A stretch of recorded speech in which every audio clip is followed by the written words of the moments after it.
Welcome back to the Platypod channel. I'm Dave Williams, and today we're going to be diving into the world of stock photography. Specifically, I'm going to be sharing some valuable tips on how to get started. Later in the video, I'm going to share a photo of mine that sells every month without fail.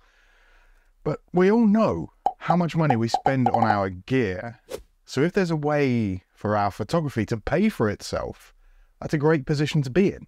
But before we get started, let's understand what stock photography is.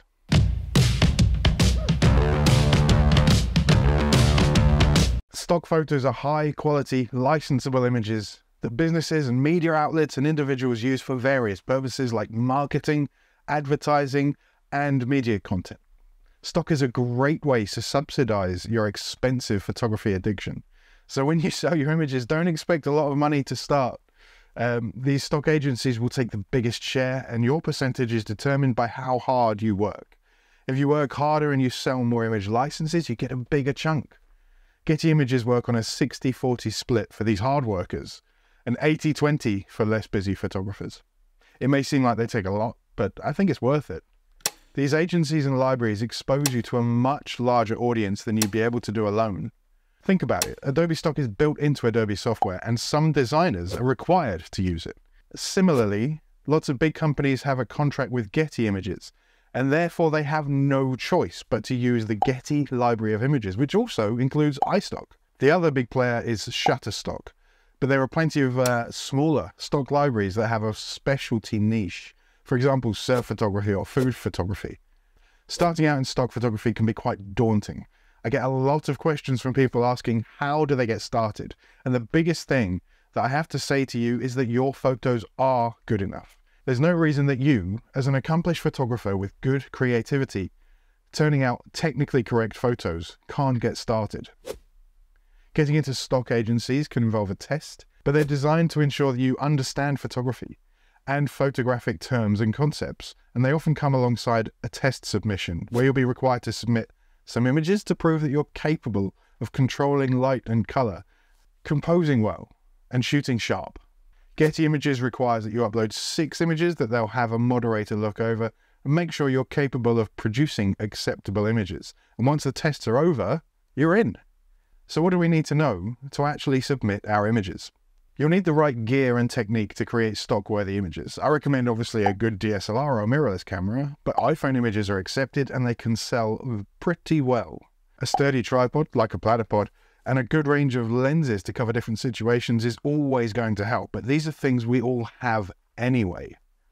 The subject itself should be relevant. Perhaps something or somewhere that's in the news or relating to a current event. Make sure you shoot something with value to somebody. One example of a photo from my collection that sells every month without fail is the launch of the SpaceX Falcon Heavy, because it's usually in the news or relevant to some science publication.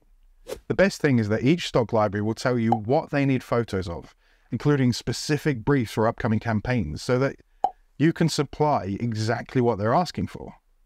The other thing people often overlook is the fact that they have a ton of photos on their computer backed up on hard drives, and if it's on your hard drive where only you can see it, it's not making you any money. Upload all your spare shots and maybe they'll start to bring in some cash. When it comes to technique, focus on composition, lighting and sharpness. Shoot in RAW format and retain maximum image quality, and keep your ISO low for less noise. Learn about the rule of thirds and experiment with different angles and perspectives. One of the best selling points is negative space or copy space, where the final user can add text or insert other images. These images with a lot of room tend to sell well every month because there's always a new magazine looking for a well laid out spread that you could be a part of. To sell your images on Getty Images and Adobe Stock, you'll often need model releases for a recognizable person in your photos, or property releases for private properties or trademark locations. Make sure you get these releases signed before submitting your photos. That's a crucial step to avoid any legal issues further down the road. Now let's discuss how to submit your images to these platforms. Both Getty Images and Adobe Stock have a straightforward submission process. After capturing and uploading your images, it's time to edit and keyword them. Make sure you use good editing software like Adobe Lightroom or Photoshop to enhance your photos, but keep them natural looking. Overly processed images don't tend to sell too well.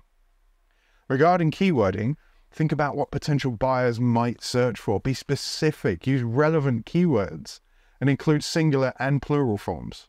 This helps your images to appear in more searches. Categorize your images correctly, add relevant keywords, provide accurate descriptions. Quality is the key here, so ensure that your photos meet the technical requirements specified by each platform, and make sure when you're adding keywords, you think outside the box. Let's keyword this image.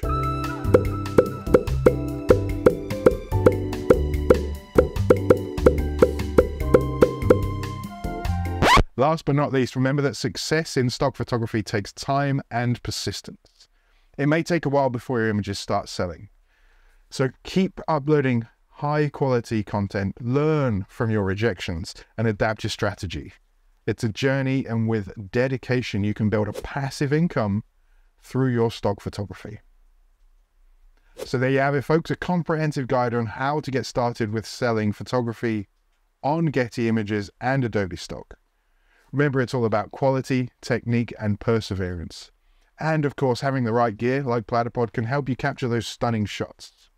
If you found this video helpful, please hit that like and subscribe button for more photography tips and tutorials. And for an exclusive discount code, head to platypod.com and sign up to the mailing list. Thank you for watching, and I'll see you in the next video.